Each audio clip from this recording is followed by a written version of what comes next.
말씀은 오늘은 두 성경 말씀입니다. 두 성경 말씀을 읽고 비교해서 우리 하나님 말씀을 같이 나누도록 하겠습니다. 자, 사사기 8장 1절 말씀부터 3절까지 제가 먼저 봉독하겠습니다. 주보에 있습니다. 에브라임 사람들이 기드온에게 이르되 네가 미디안과 싸우러 갈 때에 우리를 부르지 아니하였으니 우리를 이같이 대접함은 어찌 됨이냐 하고 그와 크게 다투는지라. 기드온이 그들에게 이르되 내가 이제 행한 일이 너희가 한 것과 비교되겠느냐. 에브라임의 끝물포도 마지막에 수확한 포도를 말합니다. 아비에셀은 기드온 집안이죠. 아비에셀의 만물포도보다 낫지 아니하냐. 다시 말하면 너네 지파의 제일 맛없는 포도가 우리 집안의 제일 맛있는 포도보다 더 낫지 아니하냐. 지금 지켜 올려주는 거죠. 3절 하나님이 미디안의 방백 오렙과 스앱을 너희 손에 넘겨주셨으니 내가 한 일이 어찌 능히 너희가 한 것과 비교되겠느냐 하니라. 기드온이 이 말을 하매 그때에 그들의 노여움이 풀리니라. 상대를 높여주니 이제 노여움이 풀어졌습니다. 자, 사사기 12장 1절 말씀 똑같은 상황입니다. 에브라임 사람들이 모여 북쪽으로 가서 입다에게 이르되 네가 암몬 자손과 싸우러 건너갈 때에 어찌하여 우리를 불러 너와 함께 가지 아니하였느냐. 우리가 반드시 너와 내 집을 불사르리라 하니. 에브라임 지파 사람들이 시비를 잘 거는 것 같습니다. 자, 2절에 입다가 그들에게 이르되 나와 내 백성이 암몬 자손과 크게 싸울 때에 내가 너희를 부르되 너희가 나를 그들의 손에서 구원하지 아니한 고로 나는 너희가 도와주지 아니하는 것을 보고 내 목숨을 돌보지 아니하고 건너가서 암몬 자손을 쳤더니 여호와께서 그들을 내 손에 넘겨주셨거늘 너희가 어찌하여 오늘 내게 올라와서 나와 더불어 싸우고자 하느냐 하니라. 내가 부를 때는 오지 않았노서 왜 이제 와서 이런 소리를 하느냐라고 같이 분노하고 있습니다. 4절 입다가 길랏 사람을 다 모으고 에브라임과 싸웠으며 길랏 사람들이 에브라임을 쳐서 무찔렀으니 이는 에브라임의 말이 너희 길랏 사람은 본래 에브라임에서 도망한 자로서 에브라임과 므낫세 중에 있다 하였음이라. 지금 무시하는 발언이죠. 너네들은 우리 지파에서 도망간 놈들 아니냐. 이렇게 그 말 때문에도 입다가 화가 난 것 같습니다. 5절 길랏 사람이 에브라임 사람보다 앞서 요단강 나루턱을 장악하고 에브라임 사람이 도망하는 자가 말하기를 청하건대 나를 건너가게 하라 하면 길랏 사람이 그에게 묻기를 네가 에브라임 사람이냐 하며 그가 만일 아니라 하면 그에게 이르기를 쉿볼렛이라 발음하라 하여 에브라임 사람이 그렇게 바로 말하지 못하고 십볼렛이라 발음하면 길랏 사람이 곧 그를 잡아서 요단강 나루턱에서 죽였더라. 그때에 에브라임 사람의 죽은 자가 42,000명이었더라. 아멘. 쉽게 말하면 발음을 들어보고 에브라임 사람인지를 판별하고 42,000명을 죽였다라는 그런 내용입니다. 자, 이제 앞을 보시고 한 부부가 오랜만에 외식을 했습니다. 결혼하고 남의 집 새빵살이를 전전하다가 이제 고생을 마치고 드디어 이제 집을 장만하게 되었죠. 부부가 거의 20년 만에 정말 근사한 저녁 식사를 마치고 서로가 서로를 노고가 많았다고 수고했다고 격려하고 정말 행복한 식사 시간을 마쳤습니다. 이제 디저트를 먹으면서 남편과 아내가 어떤 집으로 이사를 갈 건지를 가지고 논의를 했습니다. 남편은 아파트로 가자라고 했고 아내는 노모가 있으니까 마당 있는 주택으로 가자고 했습니다. 근데 의견 차이가 줄어들지 않았어요. 크게 다투었습니다. 그러더니 결국에는 이제 서로에게 그동안 쌓였던 이야기들을 하기 시작한 거죠. 서운했던 이야기, 내가 더 고생했다는 이야기. 남편이 아내가 자신을 인정해주지 않고 자신의 수고를 몰라주니까 화가 나가지고 그냥 계산하고 집으로 나와버렸습니다. 그리고 홧김에 이놈의 집 내가 그냥 다 태워버려야겠다고 그 집에다 석유를 붓고 불을 붙였습니다. 불이 확 났죠. 놀라서 집을 나왔는데 앞불사 가만히 생각해보니 그 집에 자신의 딸과 어머니가 주무시고 계셨는데 그걸 몰랐던 거죠.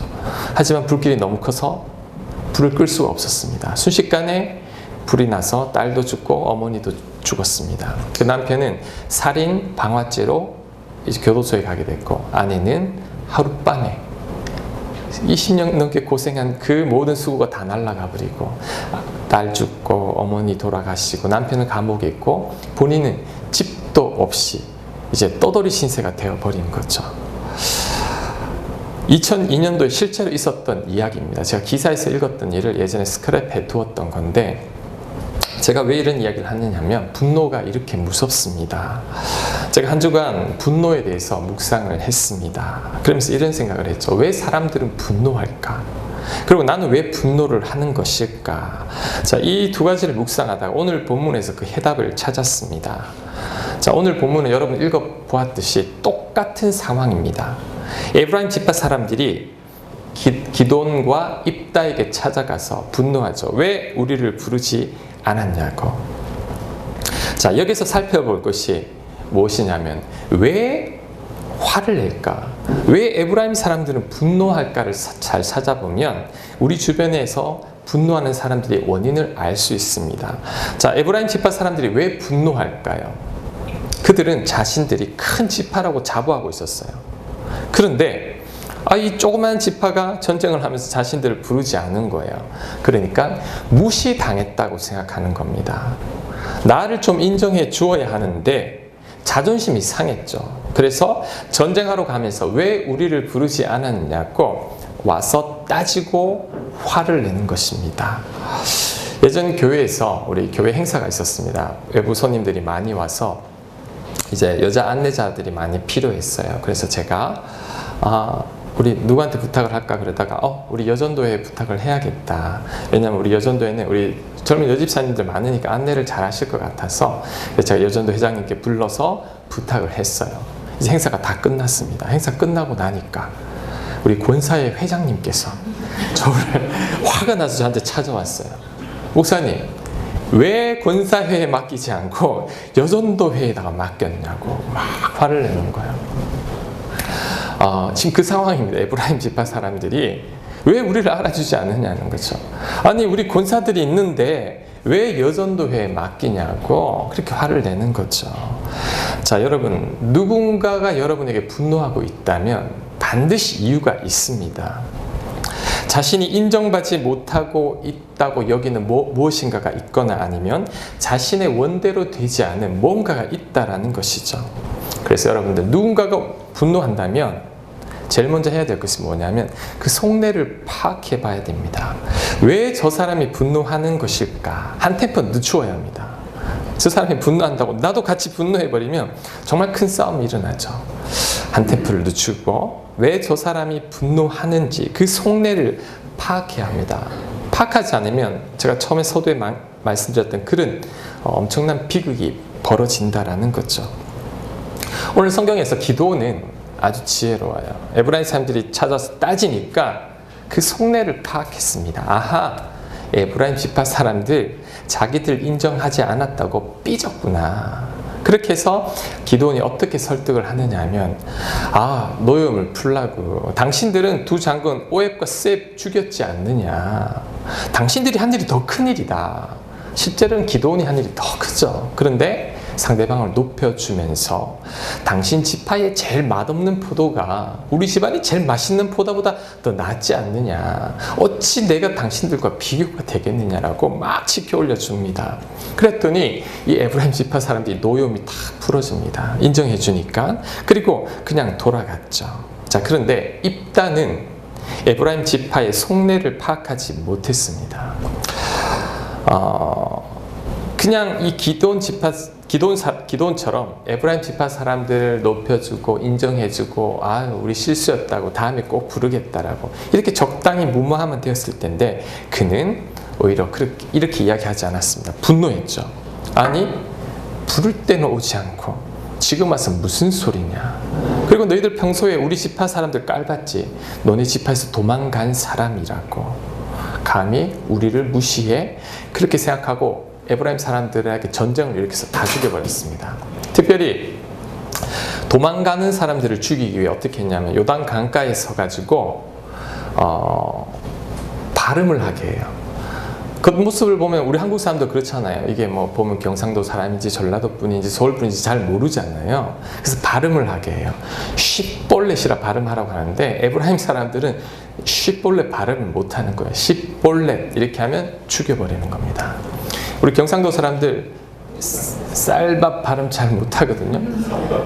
살밥 그리고 은혜라는 말도 잘 못해요. 언해라고요. 언해. 그래서 발음 시켜보고 쌀밥 발음 못하면 다 죽여버리는 겁니다. 42,000명을 이렇게 죽여버렸습니다.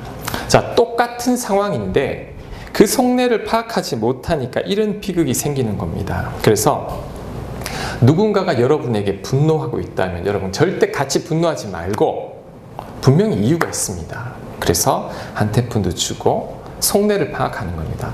왜 저 사람이 저렇게 분노할까? 그리고 가만히 생각해보면 그 이유를 알 수 있습니다. 그리고 그것을 어루만져 주면 됩니다. 그 분노에 지난주 말씀드렸던 공감, 이렇게 분노한 이유가 있구나 라고 공감해 주면서 그 사람을 이렇게 높여주면 그게 풀리게 되어 있습니다. 제가 조금 전에 우리 권사회 회장님 화가 났다 그랬잖아요. 왜 화낼까? 화낼 상황이 아닌데 제가 속내를 파악해 봤습니다. 그때 깨달았습니다. 우리 권사회 회장님하고 여전도 회장님하고 라이벌 관계였어요. 그러니까 이 본인을 안 찾아주니까 화가 나신 거예요. 그래서 제가 이야기했죠. 권사님 그게 아니고 안내는 권사님들 연로하신 분들 안내 서시면 피곤하시니까 제가 젊은 분들 했습니다. 이 행사 별로 중요하지도 않은 행사인데 더 중요한 행사 있으면 권사님께 맡기게요. 그러니까 우리 권사님 입이 쫙 이렇게 벌어지셔가지고 이 노염을 풀고 그냥 가셨다라는 거죠. 여러분, 누군가 분노할 때 이유가 있습니다. 같이 분노하지 말고 그 속내를 파악해야 됩니다. 우리 한국 사람들은 특별히 이 속내를 드러내지 않아요. 감추어요. 화났어요? 화 안 났어. 이렇게. 입은 지금 얼굴 표정 화나 있는데 화 안 났다고 그러는 거죠. 이거 드실래요? 먹고 싶으면서도 괜찮아요. 남자들은 이걸 잘 파악을 못해요. 여자분들은 아주 예리하게 파악해요. 느낌으로 저분이 저렇게 말해도 저런 뜻은 아니구나 라고 아는데 남자들은 잘 모릅니다. 그래서 남자들이 눈치가 좀 없어요. 여자분들에 비해서. 그래서 남자들이 잘 듣는 말이 있죠. 꼭 말을 해야 하냐고. 남자들 말 안 해주면 잘 모릅니다. 그래서 속내를 잘 파악해야 되는 거죠. 만약에 집에 들어갔는데 아내 표정이 심상치 않다. 설거지를 하는데 이 그릇 부딪히는 소리가 예사롭지 않다. 그러면 이유가 있는 거죠. 뭔가 있구나. 내가 어루만져 줘야 되는데 보통 남자들은 힘들게 일하고 들어왔는데 왜 또 짜증이야? 부딪히는 거죠. 남편이 퇴근하고 들어왔는데 집 청소가 안 됐다고 막 소리를 지르고 애들한테 잔소리를 한다면 밖에서 무슨 일이 있구나 라고 짐작을 해야 되는데 우리 아내들은 당신만 일하냐고 나도 집안일 바쁘다고 하면서 그러면 또 크게 싸우게 된다는 거죠. 그래서 여러분 오늘 이 기도원을 보면서 속내를 잘 파악해야 되는구나. 사람의 마음을 들여다볼 수 있어야 됩니다. 부드러운 말로 공감해 줄 때 그때 이 분노가 풀어지기 시작합니다. 우리 잠언 15장 1절 말씀 우리 같이 한번 읽어보겠습니다. 시작.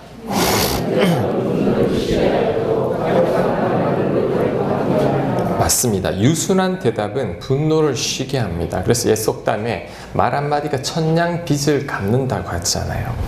말 한마디로 왕비가 된 여인이 있습니다. 성경에 있죠. 누구죠? 이 다윗의 아내가 된 아비가일이죠. 아비가일 남편 나발 때문에 다윗이 화가 나가지고 분노해서 이 나발 집안을 멸하려고 막 말을 타고 달려오니까 아비가일이 지혜롭게 다윗 앞에 절을 하고 이런 말을 합니다. 왕이시여, 우리 남편 나발인데 뜻이 미련하다는 뜻입니다. 우리 남편 미련한 자입니다. 왜 그 미련한 자 때문에 그렇게 화를 내십니까? 우리 남편 괜히 건드렸다가 당신 이름에 누가 될까 겁납니다. 당신이 이스라엘 왕이 아닙니까? 노여움을 푸십시오. 이 말에 다윗의 이 분노가 녹아들기 시작하고 그 아비가일을 아내로 맞아들입니다. 말 한마디에. 우리 경찰들이 이런 말을 합니다. 우리 보복 운전 이렇게 하시는 분들한테 이 보복을 당하고 있을 때 어떻게 대처해야 하느냐 하면 그 사람 옆에서 창문을 내리면 같이 창문을 내리고 죄송합니다. 제가 실수했습니다. 하고 고개만 딱 숙여 주라고 합니다. 그러면 열의 10명인 경우에는 그러면 그냥 다 간다고 해요. 그걸 하지 않거든요. 화가 나 있는데 계속 무시하고 그를 높여주지 않으니까 계속 괴롭히는 거지만 아이고 제 실수입니다. 제가 잘못했습니다. 미안합니다 하면 다 그냥 간다라는 거예요. 저도 실수했는데 누가 막 화가 나서 그러길래 아이고 죄송합니다 그랬더니 아무 말 안 하고 그냥 올려고 그냥 가버려요. 사람들은 그렇다라는 거죠. 화가 난 이유가 있는데 우리가 그것을 잘 만져주지 못하니 더 분노합니다. 하지만 우리가 만져주고 공감해주고 어루만져주면 그 모든 게 다 풀립니다. 그래서 여러분 앞으로 누군가가 여러분에게 분노해 있다면 화가 나 있다면 분명히 이유가 있습니다. 그것을 파악하고 어루만져 주시고 공감해 주시고 그 다음에 이 기드온처럼 아비가일처럼 지혜롭게 이야기하십시오. 그때 그 분노가 풀어지기 시작합니다.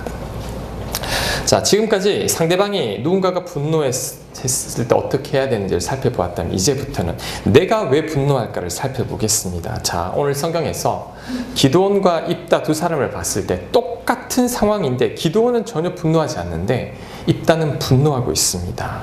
왜 입다가 분노할까? 전 그것을 찾아봤습니다.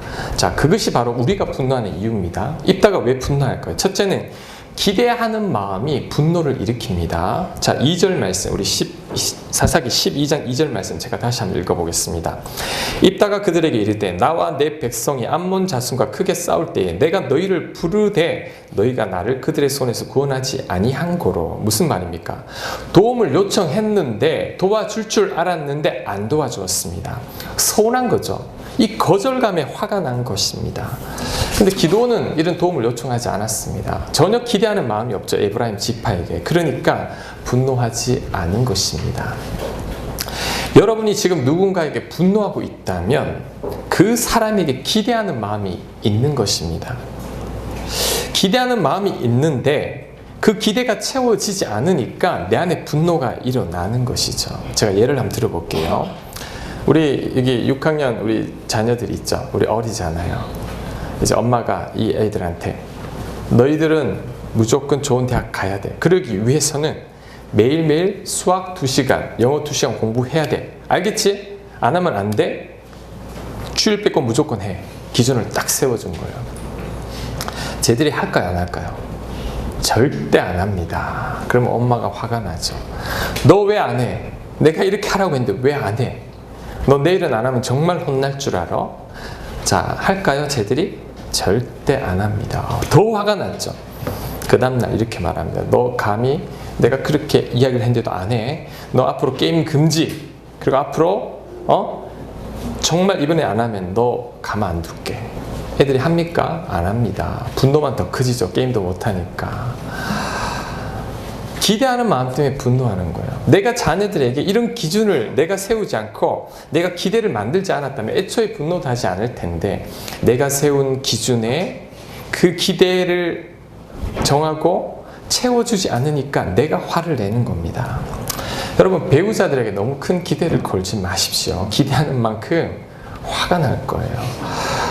남편이 아내가 이렇게 해주겠지 기대하면 안 됩니다. 우리 여자분들 뭐 결혼 기념일 우리 남편이 이렇게 해주겠지 기억도 못해요.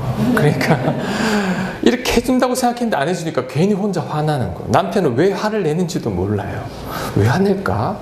남편은 눈치가 없거든요. 그래서 왜 화를 내느냐면 내가 세운 기준에 채워지지 않을 때, 내가 저 사람에게 기대했는데 그 기대가 채워지지 않을 때 그때 화가 나는 것입니다. 그래서 우리는 기대하지 않아야 됩니다. 기대하기보다 차라리 내가 그 기대를 채워주려고 노력해야 돼요. 그래야 화날 일이 없습니다. 자, 그래서 다음 말씀을 기억했으면 좋겠습니다. 마태복음 7장 12절 말씀 우리 같이 한번 읽겠습니다. 시작.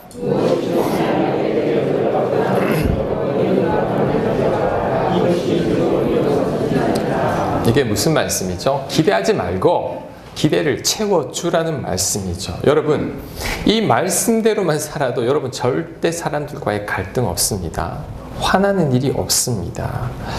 자, 우리 명절이죠. 요즘은 이제 우리 어르신들도 좀 있어가지고 이야기할 수 있겠는데 명절 되면 우리 부모님들은 자녀들이 조금만 더 있다 갔으면 좋겠고 이왕이면 점심 저녁까지 먹고 갔으면 좋겠는데 우리 며느리들은 어떻죠? 빨리 가고 싶죠. 이번에는 점심 먹고 보내주시려나 이런 마음이 있죠. 근데 이때 서로가 기대하는 마음이 있는데 이때 우리 어르신들이 얘야 아침 먹고 빨리 친정 가거라 그러면 감동합니다. 기대하지 않았는데 기대를 채워주니까. 성경은 이렇게 말합니다. 이것이 율법이요 선지자라고. 여러분 선지자가 되는 게 어려운 게 아닙니다. 그냥 내가 기대하는 것을 좀 적고 내가 저 상대의 기대를 채워주려고 애쓸 때, 자 그때 선지자가 되는 것입니다. 남편에게 기대하기보다 우리 아내분들 남편 기대하지 마세요. 그냥 기대를 채워주려고 노력하시고, 우리 남편분들한테도 이야기할게요. 아내한테 자꾸 뭘 요구하지 마세요. 뭘 더 바래요. 같이 살아주는 것만 해도 감사하지. 오히려 그 기대를 채워주려고 하다 보면 이 사람들과의 관계가 잘 나아진다라는 거죠. 특별히 여러분 자녀들에게 너무 많은 기대하지 마십시오. 자녀들은 기대할 대상이 아니에요. 부모가 자녀의 기대를 채워줄 대상이라는 거죠. 그래서 우리 자녀들이 어른이 되기 전까지 우리 부모님은 내가 충분히 기댈 수 있는 분이었어 라고 생각하고 자란 자녀들이 가장 건강하게 자라고 가장 건강한 가정을 이룬다라고 합니다. 그래서 여러분 기대하면 분노합니다. 기대하지 말고, 사람 기대할 대상이 아니죠. 오히려 기도해야 될 대상입니다. 기대만 하지 않아도 내가 화날 일은 없다라는 거죠. 자, 두 번째, 내가 분노하는 이유는 나의 상처 때문입니다. 자, 오늘 12장 4절 말씀 제가 다시 한번 볼게요. 12장 4절 줄친 부분만 보겠습니다. 자, 이는 에브라임의 말이 너희 길르앗 사람은 본래 에브라임에서 도망한 자로서 에브라임과 므낫세 중에 있다 하였습니다. 이게 무슨 말이죠? 깔보는 말이죠. 너네들 전부 우리 지파에서 도망간 도망자들 아니야. 그 말에 화가 나는 거예요. 아니 도움을 청했는데 오지 않은 것도 화가 나는데 감히 우리를 깔봐? 그러니 이 입다의 분노가 더 치밀어 오르는 거죠. 자, 그리고 가장 큰 이유가 저는 여기 있다고 봅니다. 그것이 뭐냐면 입다는요 기생의 아들입니다. 자, 우리 사사기 11장 1절 우리 뒷면에 있습니다. 뒷면에 사사기 11장 1절 말씀 제가 읽겠습니다. 길앗 사람 입다는 큰 용사였으니 기생이 길앗에게서 낳은 아들이었고 길앗의 아내도 그의 아들들을 낳았더라. 그 아내의 아들들이 자라매 입다를 쫓아내며 그에게 이르되 너는 다른 여인의 자식이니 우리 아버지 집에서 기업을 잊지 못하리라 한지라. 이 배다른 형제라고 쫓아내는 거죠. 얼마나 상처를 받았겠습니까? 이에 입다가 그의 형제들을 피하여 돕당에 거주하며 잡류가 그에게로 모여, 잡류는 불량배를 말합니다. 그에게로 모여와서 그와 함께 출입하였더라. 자, 여러분 입다는요 지금 우리나라로 말하면 홍길동입니다. 홍길동. 아버지를 아버지라 부르지도 못하고 이 첩의 자석이어서 그래서 이 상처를 받고 떠났죠. 일단 그 상처를 가지고 살아가고 있었습니다. 그가 잡류랑 어울렸다 그랬는데 이 홍길동은 산적들하고 어울렸잖아요. 어울릴 사람이 없으니까. 자, 이런 상처를 안고 살아가는 입다였는데 그는 싸움을 굉장히 잘했습니다. 큰 용사였죠. 암몬이 쳐들어오니까 이스라엘의 장로들이 이 입다에게 찾아옵니다. 당신이 암몬을 좀 쳐부숴 달라고. 나를 쫓아낼 때는 언제고 지금 왜 도와달라고 하느냐. 대신 당신이 암몬을 무찔러 주면 내가 당신을 우리가 이스라엘의 지도자로 삼겠다고. 그 말에 이 입다가 목숨을 걸면서까지 전쟁에서 승리를 했습니다. 자, 그런데 이제는 이스라엘 사람들이 그를 높여 주어야 되죠. 그런데 에브라임 사람들이 와서 한다는 소리가 네가 뭔데 싸울 때 우리를 부르지 않아. 감히 네 주제에. 자, 이 말이 입다에게는 어떻게 들렸을까요? 기생의 아들 주제에 감히 우리를 부르지도 않아? 네가 뭔데? 자, 입다가는 그렇게 들리는 겁니다. 그래서 그에게 분노가 더 치밀어 오르죠. 그래서 이 에브라임 사람들을 도망가는 사람들까지 다 잡아 죽였습니다. 자, 여러분 제가 질문을 할게요. 여러분에게 살아오면서 상처가 있다고 생각합니까? 그렇다면 분노할 가능성이 더 큽니다. 여러분 상처가 깊을수록 분노 게이지가 높습니다. 수치가 높습니다. 왜냐하면 상처가 있으면요 똑같은 사람들의 말을 들어도 제대로 들리지 않습니다. 왜곡되게 들립니다. 안 좋게 들립니다. 제가 주보 뒷면에 보면 우리 빙산 의사소통이라는 책에서 제가 낮은 자존감으로 인한 지각 오류라는 그 글이 있었어요. 제가 그 중에 약간 요약해서 발췌를 했는데, 자, 낮은 자존감이 있으면 지각, 생각하는데 잘못된 생각을 하게 되어 있다는 거죠. 자, 어떤 잘못된 생각을 하느냐. 1번, 상대방의 행동이나 말에서 긍정적인 면을 잊어버리고 상처받은 부분과 부족한 부분만 확대해서 생각한다. 자, 두 번째, 상대방의 감정이나 동기를 자기 마음대로 해석하고 정확하고 객관적인 증거도 없으면서도 부정적으로 확신하고 스스로 분노한다. 세 번째, 앞으로 일어날 일들에 대해서 안 좋은 쪽으로 더 크게 초점을 맞춘다. 네 번째, 어떤 사람의 잘못된 행동 하나만으로 그 사람을 아주 나쁜 인격자로 치부한다. 실수 하나 했는 것 가지고 그 사람을 아주 나쁜 사람이라고 이야기하는 거죠. 다섯 번째, 상대방이 나에게 관대하면 옳다고 느끼고 상대방이 내가 원하는 것을 해주지 않으면 나쁘다고 여긴다라는 거죠. 나한테 잘해주면 아무리 나쁜 사람이라도 그 사람은 좋은 사람처럼 보이고, 나한테 좀 안 좋은 소리 하면 나쁜 놈처럼 느끼신다라는 거죠. 자, 6번, 누군가의 잘못 때문에 자신이 고통을 겪고 있다고 생각하고 책임을 상대방에게 떠넘긴다. 7번째, 작은 실수에도 스스로를 심하게 자책한다. 자, 이런 잘못된 생각들을 품게 된다는 거죠. 상처가 있고 자존감이 낮으면. 그래서 여러분이 자존감이 낮거나 상처가 있다고 생각하면 여러분의 생각이 오류가 많다는 것을 알아야 됩니다. 잘못 생각하는 거예요. 안 좋게만 생각하는 것입니다. 그래서 여러분, 위에 7가지 증상을 제가 기록한 이유는 살펴보고 이런 자꾸 생각들이 들면 이것은 하나님이 주신 생각이 아니구나라고 생각하고 뿌리치라고 제가 특별히 이 주보에 적은 것입니다. 그래서 더 분노하게 되죠. 그래서 입다는 화가 났습니다. 감히 나를 무시해? 그 상처가, 이 기생의 아들이라는 그 상처가 더 자신을 아프게 했죠. 그래서 여러분, 스스로가 잘 분노한다고 느낍니까? 그렇다면 여러분에게 깨닫지 못하는 상처가 여러분에게 있다는 것을 알아야 합니다. 자, 그러면 어떻게 하면 좋을까요? 분노는 잘못된 습관입니다, 여러분. 그리고 상처에서 기인하고 있다는 것을 깨달아야 합니다. 분노는 습관입니다. 에브라임 지파를 보십시오. 괜히 시비 굽니다. 분노할 이유도 아닌데 계속 화를 내고 있죠. 습관이에요, 여러분. 자, 부모가 잘 화를 내고 분노하는 집안의 그 집안에서 자란 자녀들은요, 분노할 거의 똑같이 분노합니다. 왜? 본 게 그것밖에 없어요. 내 눈에 입력되어 있는 게 이런 순간에는 화를 내더라, 이럴 때는 분노하더라 입력되어 있기 때문에 저절로 반응하게 되어 있다는 것이죠. 분노하는 것, 짜증내는 것, 신경질 내는 것, 이게 모두가 다 잘못된 습관입니다. 그래서 고쳐야 합니다. 습관은 고칠 수 있습니다. 내가 노력할 때, 하나님 의지하고 도움을 구할 때 고칠 수 있습니다. 그리고 내가 막 분노할 때, 저 사람은 분노하지 않는데 나는 왜 이렇게 분노하고 있을까라고 생각한다면, 나에게 상처가 있구나라는 것을 깨닫고 이 분노를 눌러야 합니다. 그때 분노가 잠재워지는 법이죠. 두 번째, 내가 겸손할 때 분노가 멈춥니다. 자, 사사기 6장 15절 말씀 제가 한번 읽어보겠습니다. 기드온이 그에게 대답하되, 오 주여, 내가 무엇으로 이스라엘을 구원하리까? 보소서, 나의 집은 므낫세 중에 극히 약하고 나는 내 아버지 집에서 가장 작은 자니이다. 자, 기드온은 스스로를 작은 자로 여기는 아주 겸손한 사람이었습니다. 여러분, 겸손한 사람들은요, 무시해도 분노하지 않습니다. 별로 화 안 냅니다. 자, 그런데 교만한 사람들, 스스로가 크다라고 생각하는 사람들이 분노합니다. 자, 사사기 11장 1절 말씀 다시 한번 제가 한번 읽어볼게요. 앞부분만. 길앗 사람 입다는 큰 용사였으니, 입다는 어떤 생각을 가지고 있냐면, 나는 크다, 나는 큰 용사인데 이스라엘 사람들이 나를 인정해 주지 않는다라고 생각한 거예요. 여러분, 나는 크다, 나는 대우를 받아야 한다, 나는 작지 않다라는 생각이 분노를 일으킵니다.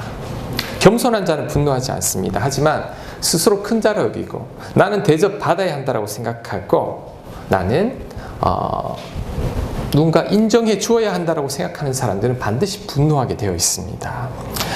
예수님께서 이런 비유를 하죠. 어떤 집에서 잔치를 초대받았을 때 말석에 가서 앉으라고, 저 끝에. 그리고 그게 겸손이죠. 그때 혹시 주인이 보고 우리 이 집사님 왜 그 끝에 있어요? 앞으로 오세요. 앞으로. 당신은 그 끝에 앉을 사람이 아닙니다. 그러면 얼마나 큰 자인데 여기에 있습니다. 여러분 스스로를 나는 괜찮은 사람인데 내가 목사인데 난 대접 받아야 되는데 그 마음이요 분노하게 합니다. 그런데 그래 나는 작은 자야. 나는 아무것도 아니지. 이런 겸손한 마음이 분노 일으키지 않게 합니다. 그래서 여러분 낮춰야 합니다. 겸손할 때 분노가 사라집니다. 마지막 세 번째 가장 중요합니다. 그것이 뭐냐면 나를 작게 여기지 말고 난 굉장히 귀한 존재라는 것을 깨달아야 합니다. 그럴 때 분노하지 않게 합니다. 자, 여러분 저를 한번 보십시오. 사람들이 언제 분노하느냐 하면 누군가가 그 사람 앞에 섰을 때 내가 그 사람 앞에 작아지는 것처럼 느껴지면 화가 나게 되어 있습니다. 나를 작게 여기게 만드는 거예요. 나를 무시하는 것 같고 나를 우습게 보는 것 같고 나를 하찮게 여기는 것 같을 때 화가 납니다. 그런데 그 어떤 사람들도 여러분을 작게 만들진 않습니다. 여러분을 작게 만드는 것은 여러분 자신이에요. 다른 사람들의 말이 여러분을 작게 만드는 게 아니라 여러분 스스로 생각하기를 그 말을 받아들이고 스스로를 작게 여기기 때문에 내가 작아지는 것입니다. 하지만 남들이 뭐라고 하든지 간에 나는 귀한 존재야. 나는 하나님의 귀한 아들, 딸이야. 스스로에 대한 자부심이 있으면 절대 분노하지 않습니다. 낮아지지 않습니다. 자, 요한일서 4장 9절 말씀 제가 한번 읽겠습니다. 하나님의 사랑이 우리에게 이렇게 나타난 바 되었으니 예수님의 십자가죠. 하나님이 자기의 독생자를 세상에 보내심은 그로 말미암아 우리를 살리려 하심이라. 자, 이게 굉장히 중요합니다. 저를 한번 보십시오, 여러분. 하나님이 여러분을 사랑해서 여러분을 엄청 사랑해서 당신의 아들과 여러분을 바꾸었습니다. 나는 그만한 존재예요. 그만한 가치가 있는 존재예요. 내가 하나님 보시기 얼마나 귀한 존재이고 얼마나 사랑받는 존재인지를 깊이 아는 자는요, 누가 뭐라고 하든지 간에 상처받지 않습니다. 그 어떤 말도 내 귀에 들리지 않습니다. 자, 여러분, 오늘 이 주보에는 없는데 하나님이 기드온에게 이런 말을 합니다. 기드온에게 큰 용사여, 내가 너와 함께 하겠다. 큰 용사여, 내가 너와 함께 하겠다라고 합니다. 기드온은 처음에는 의심했지만 그가 그 말씀을 믿고 미디안 적들을 300용사로 대파하고 나서 아마 그는 느꼈을 겁니다. 하나님이 나를 크다 했다. 하나님이 나를 큰 자라고 했구나. 하나님이 나와 함께 하시니 내가 전쟁에서 이길 수 있구나. 그런 자부심이 있는 거예요. 그러니까 에브라임 지파 사람들이 와서 너 왜 우리를 무시해? 무시를 해도 스스로를 작게 여기지 않습니다. 왜? 나는 하나님이 큰 자라고 했어. 나는 큰 자야. 너네들이 나를 암만 우습게 봐도 나는 큰 자야. 그 자부심이 있었기 때문에 기드온은 절대 흔들리지 않는 겁니다. 마찬가지입니다. 여러분 가운데 사람들 말 한마디에도 크게 위축되는 사람들이 있죠. 말 한마디에 막 흔들리고 쓰러지고 넘어지고. 그것이 뭐냐면 아직 나에 대한 확신이 없는 거예요. 내가 하나님께 얼마나 사랑받고 있는지를 모르기 때문이죠. 하나님이 아들과 나를 바꾸셨고 세상 그 어느 누구보다 나를 사랑하시고 나를 택하셨고 나에게 늘 말씀을 들려주시고 하나님은 나를 사랑하셔 라는 확신이 있으면 남들이 뭐라고 했든지 간에 귀에 들어오지 않습니다. 나를 우습게 봐도 기분 나쁘지 않습니다. 왜? 나는 하나님 보시기 큰 용사니까 너네들이 암만 나를 우습게 봐도 나는 괜찮아입니다. 내 지위랑 상관없습니다. 내 지위가 높으면 사람들 앞에 서면 당당하고 내 지위가 낮으면 위축되는 것은 크리스찬이 아닙니다. 가장 작은 자리, 가장 낮은 자리, 비록 조그마한 교회에 있다 할지라도 하나님이 나를 사랑하셔. 너 나를 우습게 보지 마. 하나님이 나를 사랑하셔. 아들과 나를 바꾸셨어. 하나님이 나를 얼마나 귀하게 여기는데 그 자부심만 내 안에 꽉 있으면 남들이 무슨 말을 해도 괜찮습니다. 스스로 상처받지 않고 분노하지 않게 된다라는 것이죠. 그래서 여러분, 분노하지 않는 가장 큰 이유, 하나님 보시기에 귀한 자라는 것. 낮은 자존감으로 인한 지각 오류들 다 버리세요. 아니야. 하나님이 나를 사랑하셔. 하나님이 나를 귀하게 여기셨어. 예수님 나를 위해 십자가에 못 박히셨어. 나는 귀한 존재야. 나는 특별한 존재야. 나는 하나님의 걸작품이야.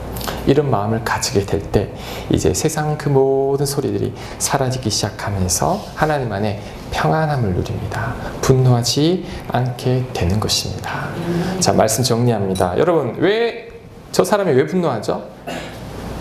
뭔가 서운한 게 있는 거예요. 그 사람의 마음을 읽고 어루만져 주십시오. 여러분이 왜 분노할까요?